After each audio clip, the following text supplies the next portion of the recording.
So this video is a walkthrough through the AQA 2018 November Foundation Paper 1, and there will be a link in the description below for you to download this paper if you do not have access to it.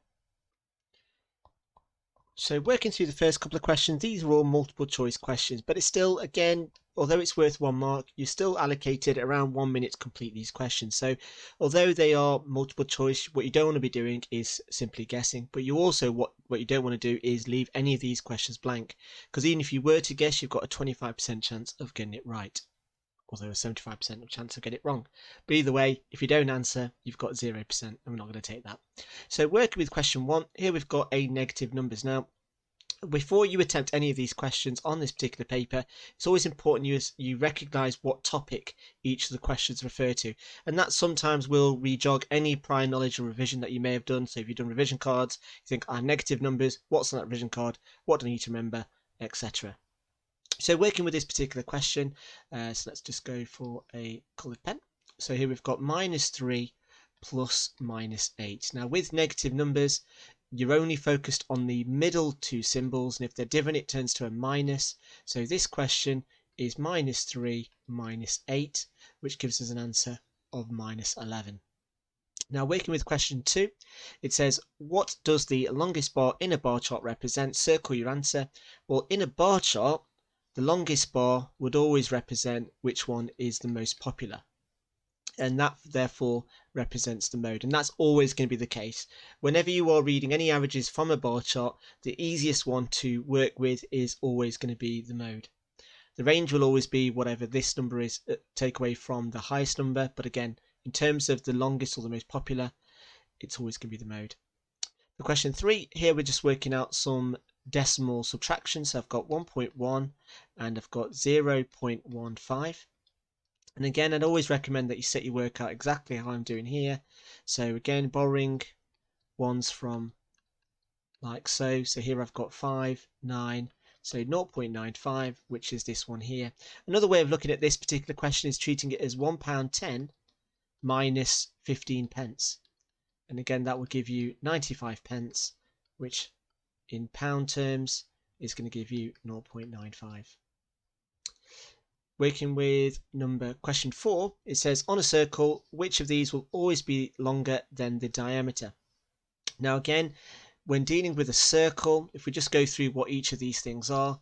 So a chord is a line that goes through from one end of the circle to the next without going through the center. An arc is basically part of the circumference, so part of a line there. The radius is the distance from the center to the edge, and the circumference is going to be the perimeter of the circle. So here the circumference is the longest out of those four. Now with question 5, again here we're just going to do some long multiplication. Now it doesn't really matter which method you choose, so you could either go through working with this method, or you can use the grid method. So here we've got 80 and we've got 3 and we've got 20 and we've got 6. Now as long as you are getting the correct answer and your presentation is on point, you should be absolutely fine to get the correct answer, which in this case is going to be 2,158. And again, that's worth 3 marks. Now you definitely want to be doing some working out. Try not to do these questions in your head, and they want to see evidence that if you work in this. And even if you do make a silly mistake, like for example, if you were to use this method here, like say if you missed out a 0, let's just actually work this out. So we've got 3 times 6, which is 18, 8 times 6, which is 48, plus 1, which is 49. Add the 0, 2 times 3, is 6. 2 times 8 is 16, and then we add these numbers up. So I've got 8, 5, 1, and 2. And there is my final answer. For this one here, we've got 8 times 2, which is 16 with 2 zeros. 8 times 6, which is 48 with 1 0. 3 times 2, which is 60. And 6 times 3, which is 18. And again, add those numbers up. Again, taking extra care in your presentation. Add them all together and you get the correct answer as well. Moving on to question 6. So question 6 refers to proportion. So it says the cost of 3 calendars is £18. Work out the cost of 5 calendars, then it's worth 2 marks. So you're going to get 1 mark for, first of all, working out the price of 1 calendar. So 1 calendar equals 18 divided by 3, which is £6. So 5 calendars equals 6 times 5, which is 30, and there is my final answer. Now, in terms of what they'll be looking for in the working out, you don't have to write out everything. I'm just writing it down so it's easy for you to understand. But I would say as long as you've got 6 written down and 6 times 5, and you get the answer of 30, that's going to be absolutely fine. The key one is making sure you've got 6 in your answer somewhere. Working with question 7, it says that a helicopter blade does 3,206 full turns in 7 minutes. Work out the number of full turns per minute. So what we need to do here is we need to work out what 3,206 divided by 7 is. So again, we're going to go for the bus stop method. So I've got 3,206. So working this out, how many 7s going to 3? None, carry it over. How many 7s going to 32? That's going to be 4, remainder 4. How many 7s going to 40? That's going to be 5, remainder 5. And then how many 7s going to 56? That's going to be 8. So the answer then is 458 turns per minute. Moving on to question 8. Now this one I'm going to zoom out so we can see it in its full entirety. So there we go. So it says, at a cinema, films are shown on screen 1 and screen 2. Customers pay full price or child's price. There are 3 times as many customers in screen 2 as there are in screen 1. 68 customers pay child price. Complete the frequency diagram. Now this question is worth a total of 5 marks. And you can see here that we have got 1, 2, 3, 4, 5 circles to complete. Now, in terms of this, it is really, really important that you are reading the questions carefully and also recognizing that you have got some key bits of information that you need to be aware of. So, for example, here, in terms of the first thing we need to look at is that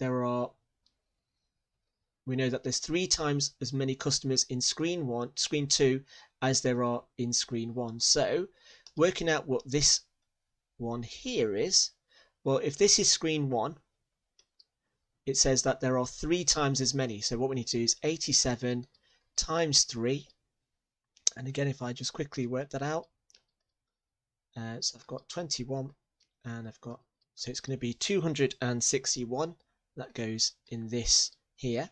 So that's that bit of information ticked off. The next thing it says is that 68 customers pay child price.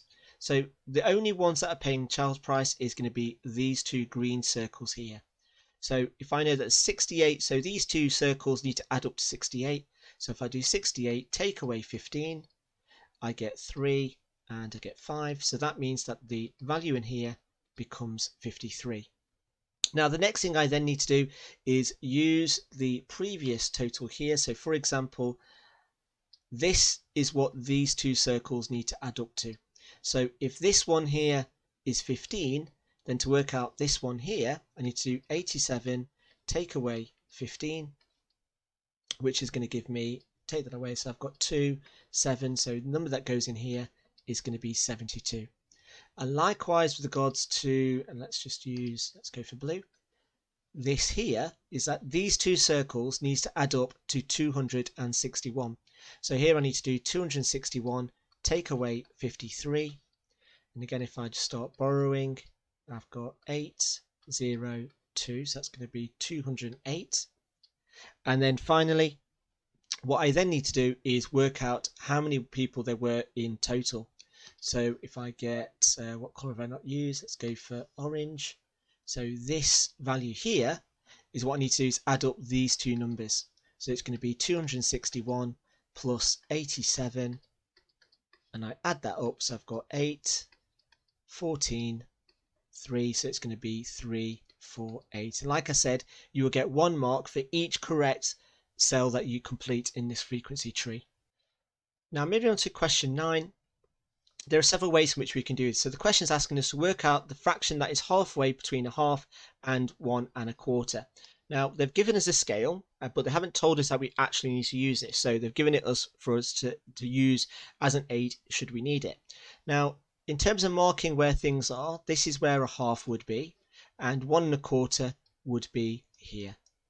So what I need to do is find out what fraction is that. Now, there are several ways in which you can do this, and I would say the most easiest way of, once you've established what we need to do, and you can see that that point there is between the lines. So if I do that for every single one that I've got, what I've done is I've split 1 into 8 sections. So this is going to be an 1/8, this is going to be 2 8ths, that's going to be 3 8ths, that's going to be 4 8ths, that's going to be 5 8ths, that's going to be 6 8ths, that's going to be 7 8ths, and so the correct answer we're going to have is 7 8ths. Now, there is other ways in which you can do this. We don't have to use the scale, but I would say, as you can see, that's probably the most easiest way and effective way of doing this. Another way of doing it is to add 0.5 plus 1.25 and work with decimals. And if we add that together, we get 1.75. And then to find the midpoint, we need to divide that by 2. So I've got 2 divided by 1.75, which gives me 0.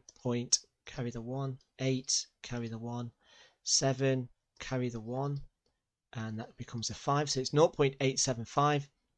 Now, it doesn't also say that I need to simplify my fraction. So if I then convert this into a fraction, then that's going to be 875 over 1000, which if you were to then go on and simplify now, because it doesn't say simplify, this should, in theory, allow you to have that answer where it's unsimplified.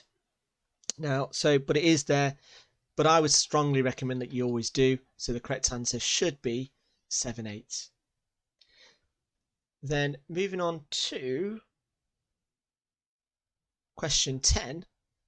Now with question 10, all it says there is we need to find x is a positive integer and 35 divided by x is a positive integer. Write down the 4 possible values of x.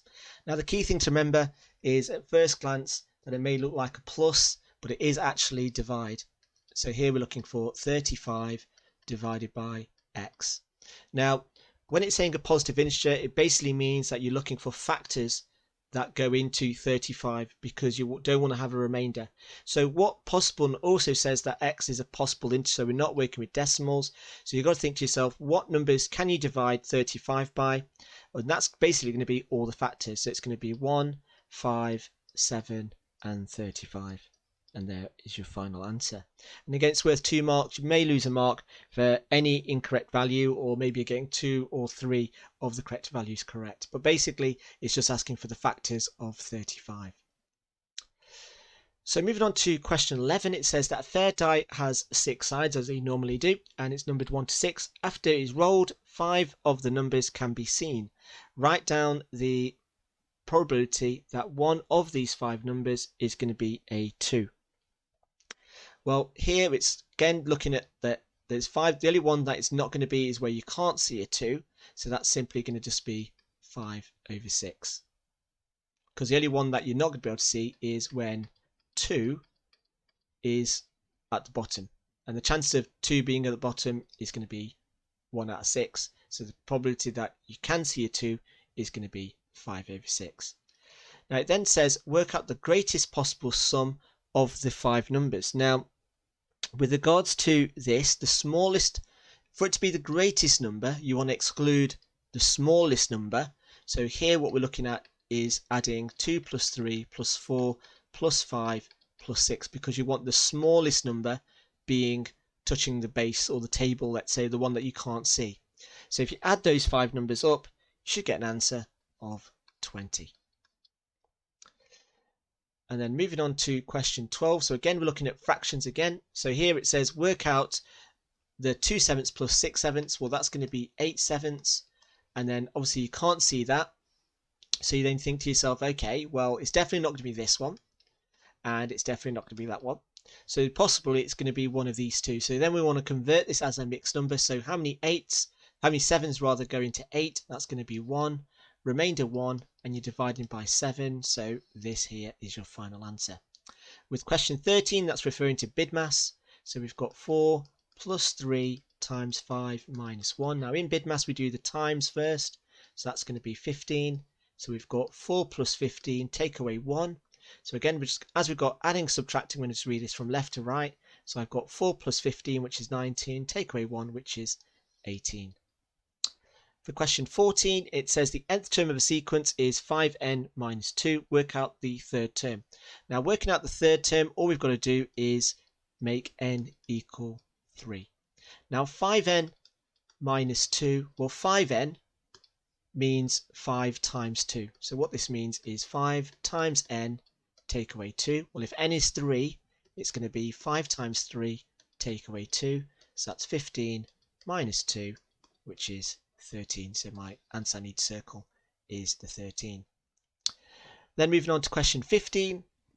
Now, question 15, it's important that we read the question carefully. So it's trapezium ABCE. So it's this trapezium here, which is what we're talking about.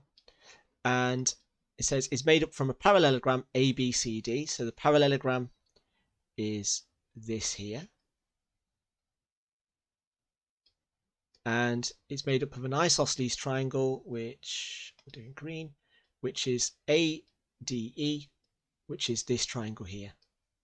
And the question saying that AE is the same as DE. So it basically means that these two sides here, which the line's telling us that anyway. And the question is asking us to work out the angle AED. Now, when you're trying to find this, it's always the case of working out the angle that is between the two other letters. So I've got starting at A, I'm going to E, I'm going to D. So it's this angle that I'm trying to work out. And again, let me just use a different color for that. So this is the angle that I'm trying to work out. Now, what you need to do here is recognize the properties of a parallelogram. Now, one thing that is missing on this diagram is the fact that it needs to identify that these two lines here are parallel, although the markings don't see that. Now, when you're dealing with a parallelogram, basically opposite angles are always going to be the same. And also that you've got supplementary angles, which therefore this angle and 110 must add up to 180, so that's going to be 70. Now, it's not the 70 that we actually need, so I'm going to get rid of that, but it's this 110.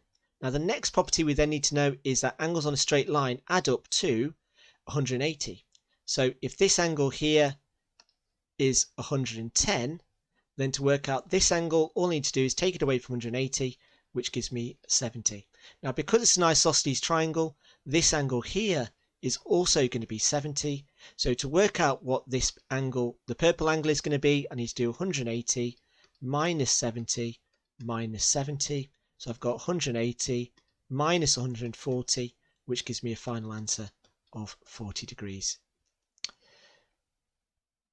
Now, when working with question 16, it says, here we've got a ratio, so we've got A to B is 1 to 6 and A to C is 3 to 1. And the question saying how many times bigger is B to C. Now, when working with these particular questions, these ones are a little bit tricky. So what we're going to do is going to start off by writing these out. So I've got A to B. Now, in terms of copying the first one, I've got 1 to 6. And then working with the second one, I've got 3, which I'm just going to write here, to 1. Now, what I'm now going to do is think to myself, well, okay then. Well, if I times this by 3, I need to do the same with this one here. So that's going to be 18.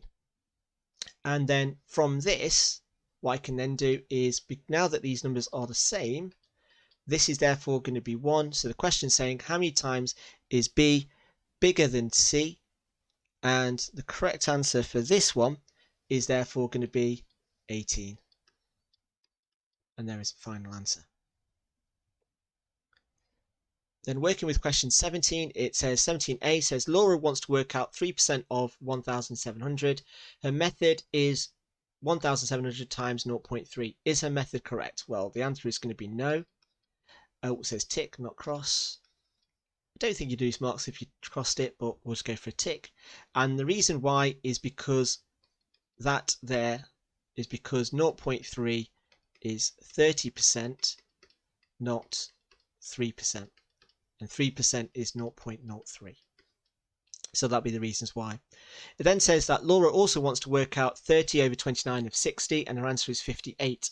Is she correct? And again, the answer is going to be no, because here what we've got to do is we're trying to work out, now this is an improper fraction, so this is going to be bigger than 1, which basically means that the answer is going to be bigger than 60. And that's what we need to write. So here, so as we are working out an improper fraction, the answer of a quantity, and I wouldn't recommend going over the Markscheme as I've done on the paper here, because obviously anything in this side won't be marked. Working out the improper fraction of a quantity, the answer will always be bigger than the original amount, which is not spelled right, but let's correct it. Boom. And then moving on to question 18. So it says, here are 5 shapes A to E. Now, when you're dealing with these types of questions, what we need to do is complete the Venn diagram. Now, in terms of working this out, what is important is that you do a little sketch of what these are going to be. Now, look out for the vocabulary as well and recognize what they are. Now, parallelogram is a fixed shape. Basically, it's where you've got these 2 lines here are going to be parallel, and these 2 lines here are going to be parallel. The lengths might vary, but that is the key property of a parallelogram. Now, a regular pentagon basically means a 5-sided shape and all the sides are the same length. A rhombus, again, is another shape that's got a fixed property, which is basically like a squash square, I would say. And it looks something like this, where all these sides are equal. Now, a scalene triangle is where all the sides are different on a triangle. So, for example, I'm going to try and, that's really poor, let me do that again. Is a triangle where all the sides are different lengths, like so. That does look like an isosceles triangle, but we'll imagine that it's not. And then we've got a trapezium. Now, the key thing with a trapezium is that it's any trapezium. So although you might think, oh, it's this. Now, this is what we call an isosceles trapezium, but it doesn't say that in this description. So the trapezium could be that, but it could also be, I'm trying to find a colour that I've not used. Let's use orange. So the trapezium could look like this, but it could also look like this as well. And so that's what we need to be mindful of. Now, in terms of completing the Venn diagram, so here it says Q is the set of quadrilaterals. So what we need to do here is establish which of these are quadrilaterals. Where a parallelogram is a quadrilateral, a regular pentagon is not a quadrilateral, a rhombus is a 4-sided shape, and a trapezium is a 4-sided shape. So what are going to go in here are going to be A, C, and E. Well, let's finish the circling while I'm completing this first. Now then says R, which we'll do in green, it always has rotational symmetry. Now parallelogram will have 2 lines of 2 or an order of rotation of 2, so that's going to be a green circle. A regular pentagon will always have a rotational symmetry of 5. A rhombus will have rotational symmetry. A scalene triangle will not, and a trapezium won't, because we don't know what type of trapezium it's going to be. Now the letters with both orange and green circles is what needs to go in the middle. So here that's going to be A and C. Now if we imagine that this is going to be our green circle and this is our orange circle. Now ones with both go in the middle, so ones with just the green circle is going to be B. So I'm going to write B here. And the only one with just in the orange circle is going to be E. And the one that hasn't got a circle, D, goes outside the Venn diagram. And that there would be your complete answer. And that's worth 3 marks. Again, you probably get marks for which letters in the correct place. Like for example, 4 letters might get you 2 marks. 2 letters in the correct place might get you 1 mark. So the next question I'm going to move on to is question 19, which is looking at substitution. So again here, all we've got to do is substitute the letters with the numbers that we've been given. So we've been given a divided by b minus a to the power of b. Now swapping the numbers in, I've got 7 divided by 2 minus 7 to the power of 2. Now working these things individually, I've got 7 divided by 2, which is half of 7, which is 3.5. And I've got 7 squared, which is 49. So what I need to now do is do 3.5 divided by 49, which is going to give me a negative number. Now, when you're dealing with this, always make sure that your working out goes on the paper. Now, I'm just creating a bit of space so it's not getting confusing. Now, what I need to do is work this out. So I've got 3.5 minus 49. And so working this out, here I've got 5, and then taking away, well, I can't take away anything from this, so it's going to be a minus number, and that's going to give me 45.5. So it's going to be minus 45.5, and there is my final answer. Then working with question 20, this is deal with algebra and solving equations. So here I've got 3x minus 8 equals 19. So again, you want to get x by itself, so we get rid of the minus 8 first, and we do that by doing the opposite. So I get rid of the minus 8 because I've now moved it to the other side, so I've got 3x equals 27, and then I want to get rid of the 3. So what's the 3 doing? It's multiplying, so I divide by 3, and 27 divided by 3 gives me an answer of 9. And then moving on to question 21. So this is probability. So the question's saying that here are 5 number cards. 2 of the 5 numbers are picked at random. Work out the probability that the total of the 2 numbers is more than 30. Now for this, what we need to do is create a two-way table. And you might find this easier, again, but you're trying to work out in terms of this now. So if we start off with 17, 12, 23, 15, and 16. And I've got 17, 12, 23, 15, and 16. So looking at this, what we're going to do now, we can't add the same numbers together. So I can simply put a cross there because we don't have one of each card. So what I then need to do is just complete the table of adding the 2 numbers together. So that's going to be 27, and that's going to be 40. And then I've got 3, it's going to be 32, sorry. And then that's going to be 33. And then I've got 12 plus 17, which is 29. 12 plus 23 is going to be 35. And then 12 plus that is 27, and that's 28. 23 plus 17 is going to give me 40. 23 plus 12 is going to give me 35. 23 plus 15 is 38. And 23 plus 16 is 39. And then 15 plus 17 is going to give me 32. 15 plus 12 is 27. 15 plus 23 is 38. And then 15 plus 16 is going to give me 31. And then 16 plus 17 is going to give me 33, 28, and 39, and finally 31. So what I need to do here is count how many numbers I've got in total. So here you can see that I've got, and just counting, I've got 1, 2, 3, 4, 5, 6, 7, 8, 9, 10, 11, 12, 13, 14, 15, 16, 17, 18, 19, 20. So I've got 20 numbers in total, and I've just got to count how many are above 30. So I've got this one here. Oh, don't know why I'm crossing it out. Let's go for a highlighter instead. So 1, 2, 3, 4, 5, 6, 7, 8, 9, 10, 11, 12, 13, 14. So here I've got 14. And then so it's 14 over 20, and I can simplify that fraction as 7 over 10. And that there would be my final answer. So it'd be 7 over 10. And then moving swiftly on to our next question. And so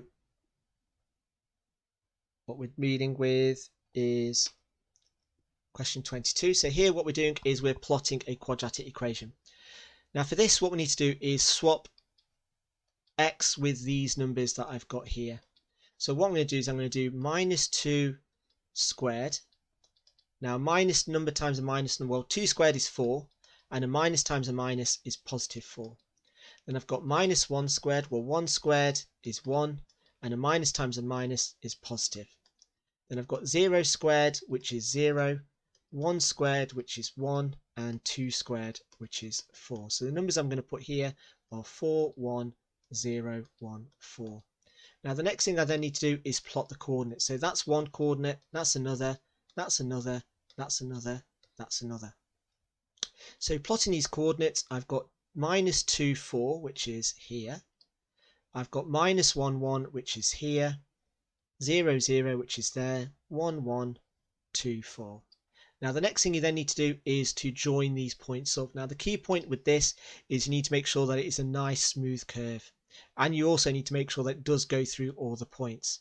So here what I then need to do is just to the best that I can is join those points up, and there we go, and there is our final answer. Now in order to work out the square root of 2.6, what I need to do here is draw a horizontal line through y equals, so what I need to do is draw a line through y equals 2.6. So if I find where 2.6 is, which is here, and then what I need to do is work out the answer. Now there's going to be only one answer for this because you can't square root a negative number. So the only possible answer I'm looking for is this number here. So I would say at an estimate that that's going to be roughly at around 1.6. Now they would in the Markscheme allow any answer between, let's say, 1.5 and 1.7.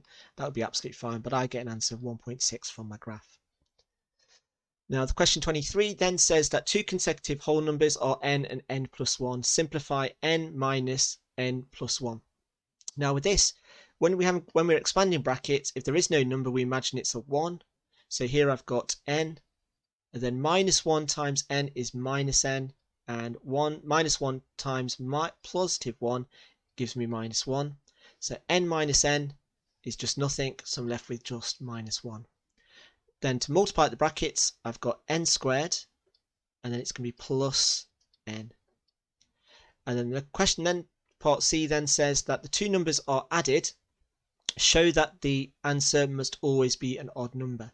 Well, if one number is n, and the other number is n plus 1, so these are the two numbers that I've got, and I'm adding them together. So that now if I take out the brackets, I get n plus 1, and that then becomes 2n plus 1.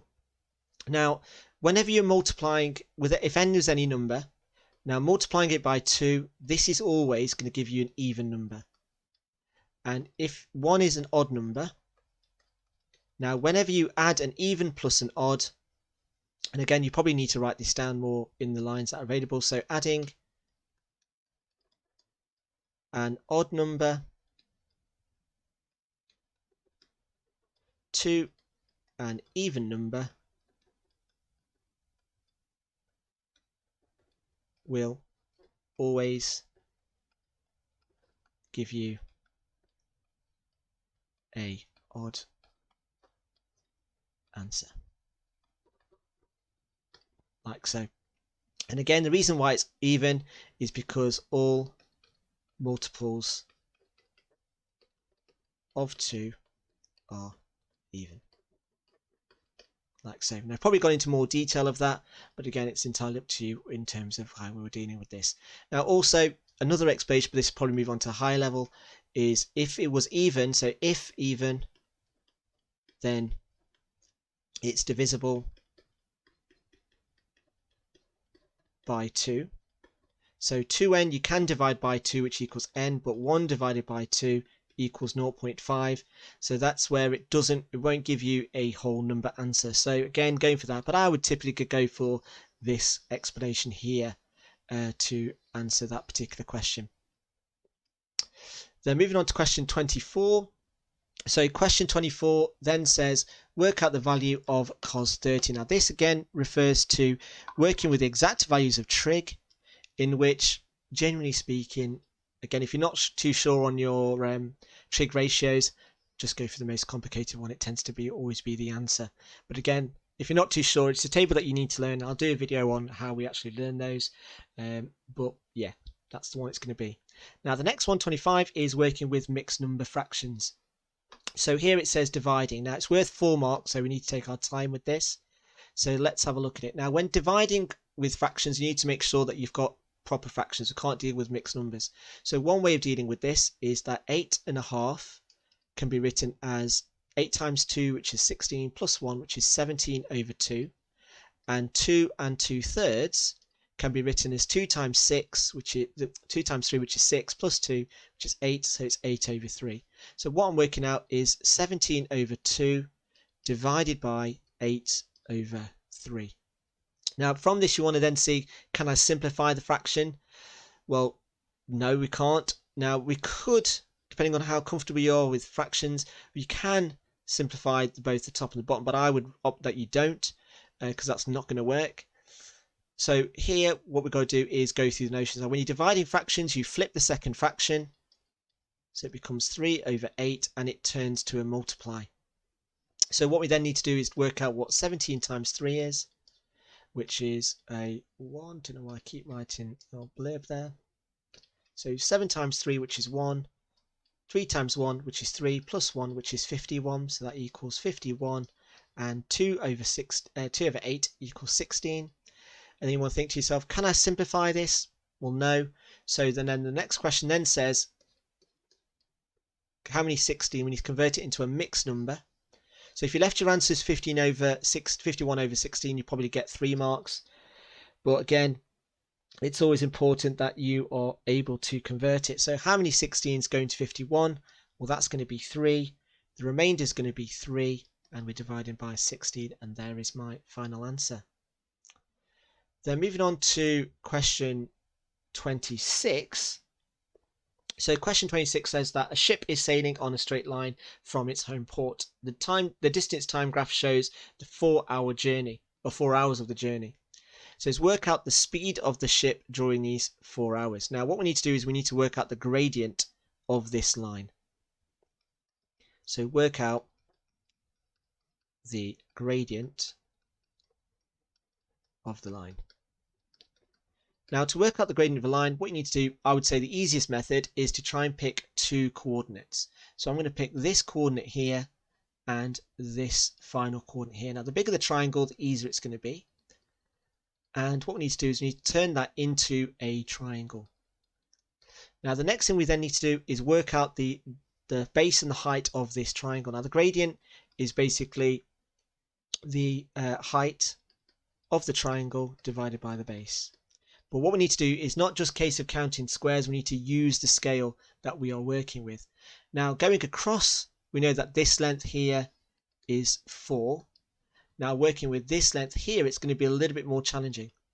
Now this graph starts at, now it's going up, each box is going up as 20. So that means that each little box is going to be 4. So that starts at 48 and it ends at 116. So what I need to do first is work out the height. It's going to be 116 minus 48. Now 116 minus 48, again using any which way you want. So again, if I did 116 minus 48, so we borrow numbers. So here I've got 8, 6, and 0, so it's going to be 68. So then what I then need to do is I need to work out what 68 divided by 4 is going to be. And 68 divided by 4 is going to give me a total answer of, and again, if you're not too sure how many 4s of 68 we go in, we can go into this. So how many 4s go into 6? That would be 1, remainder 2. How many 4s go into 28? That would be 7, giving me an answer of 17.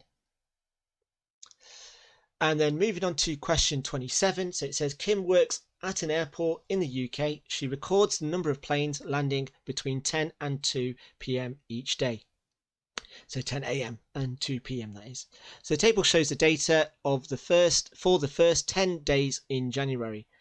Now it then says that so here is the data. So here are the first 2 days. So that's the 1st of Jan, 2nd of Jan, 3rd of Jan, 4th, and then these number of planes that land in that 4-hour period. So the question says that the airport was affected by fog on one of these days. Which of the days do you think it was and why? So obviously you want to use a bit of common sense. So you're thinking, okay, when there's fog, there's going to be less planes landing because it's not going to be safe. So you're looking for which day did you have the lowest amount of planes that landed. So for this, I would say it's going to be 8. And your answer would be is because it's the day with the lowest number of landings. And you could have anything along those lines. So you could even quote the number. So you could have that there, day 8, because there were only 102 planes landed, because all the rest of the numbers are roughly around the same amount. So this is the only one that stands out. Now with question 27b, the question says Kim uses the data to predict how many planes will land at the airport in a year. So let's just highlight the key word there, which is working out how many planes will land in 1 year. And her method is that she uses the estimate of 150 planes land in a 4-hour period throughout the day, and assumes that the same number of planes land each day. So for example here, so what we need to first of all work out is how many planes land in 1 day. Now to work that out, well, in a 4-hour period there's 150, so how many 4-hour periods are there in 1 day? Well, that's going to be 6. So if I do 150 times 6, and again I'm not going to, obviously it's non-calculator, so here we've got 0, 3, and then we've got 9, so we've got 900 planes land roughly around per day. So then we can, once we've worked out how many there are in a day, we can then work out how many planes land in a year, remembering that there's 365 days in a year. So I've got 900 times 365, and again if I work that out using whichever method of long multiplication you use, so I'm going to use 2 zeros, 9 times 5, which is 45, 9 times 6, which is 54, plus 8, which gives me 58, and then 9 times 3, which is 27, plus 5 gives me 32. So I get the final answer of 328,500. Now there are several other answers you could give to give you the full marks. You could, for example, work out how many, once you've worked out how many planes land in a day, you can then work out how many land in a week, and then you times that by 7. So I could do 900, and if I use a different colour pencil, not get confused, so I could do 900, or definitely not that one, 900 times 7, which would give me how many are in a week, and then times that answer by 52. And there's lots of different methods you could have, so there are a number of answers that you could give. And looking at the mark scheme, the acceptable answers were going to be 324,000, or you could have 327,000. You could have the answer that I've got, which is 328,500. You could also have 329,400, or you could have 333,000 as your final answer. So any of those would get you full marks, as long as you've written down some working out that justifies your answer. Now with question 27c, it says that in fact fewer planes land in winter than in the summer, and fewer planes land at night than during the day. What does this tell you about Kim's prediction? Well, if fewer planes are landing in the, let's say landing in the, less planes are landing in winter, then that's going to make her prediction too low. So this makes the prediction too low. And if fewer planes are landing at night, then that's makes the prediction too high. So therefore, the correct answer for this is that prediction could be too low, or it could be too high. Now, in terms of giving a reason, I would probably state what these two reasons are. You could also say that not actual numbers are given in the table, in terms of we've only been given 10 days and we don't know the specific times of the days. In terms of that, we've also only been given the landing planes of a 4-hour period in the middle of the day and not a night, so we don't know what the general rule is, and we also were given data in the winter, not in the summer, so we don't actually know what the actual numbers are. So I would say writing down this in your explanation would be absolutely fine, or maybe saying that the actual numbers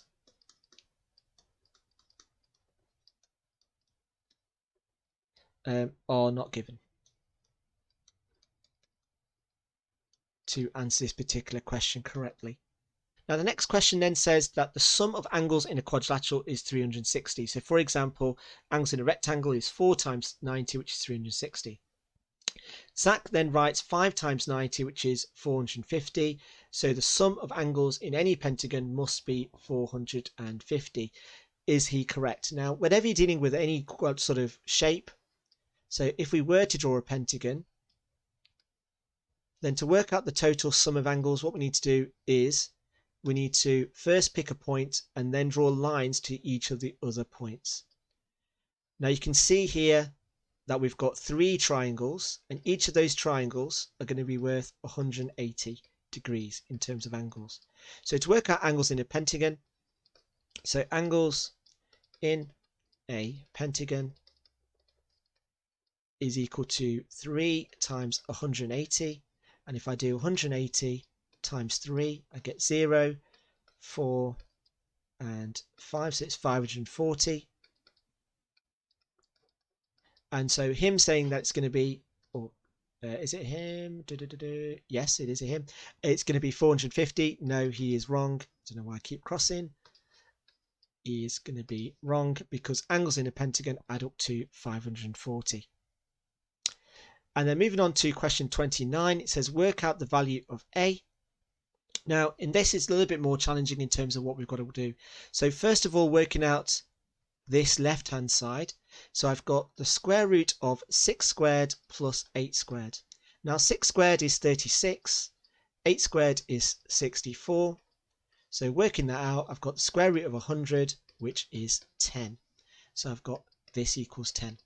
Now then working out what the cube root of 125 a cubed is going to be. Now with this, what I need to do is cube root these two things separately. Now the cube root of 125 is 5, and the cube root of a cubed is just going to be a. So what I've got is I've got 10 equals 5a, and then if I take the 5 over to the other side, so divide by 5, I don't know why that looks like a plus, I get a equals 2. So the answer then is a equals 2. And then working out what question 30 is, it says work out the percentage increase from 80 to 280. Now to work out the percentage change, that's the difference divided by the original times 100. Now working out the difference between these two numbers, that's going to be 200 divided by the original, which is 80, and we're going to times that by 100. So that's what actually we need to work out. Now to make your life a little bit easy, I'm going to cancel the 20 and the 0 from the 200 and the 8 to make it 20 over 8. So what I now need to do is work out what 20 divided by 8 is actually going to be. So again, looking at my bus stop, I've got how many 8s going to 2, that's going to be 0, carry the 2. How many 8s go into 20, that's going to be 2, remainder 4. And then I've got how many 8s go into 40, that's going to be 5. So that's going to be 2.5 times 100. And then multiplying that out, I'm just going to move the decimal point 2 places. So 2.5, 1, 2, because I've got 2 zeros. Fill in the empty gap. So it's going to be 250%.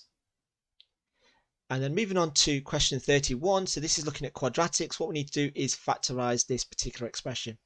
Now for this, what we need to do is we need to decide what numbers add up to, so I need to find two numbers. So if I just write a plus x plus a, x plus b, Now I need to find two numbers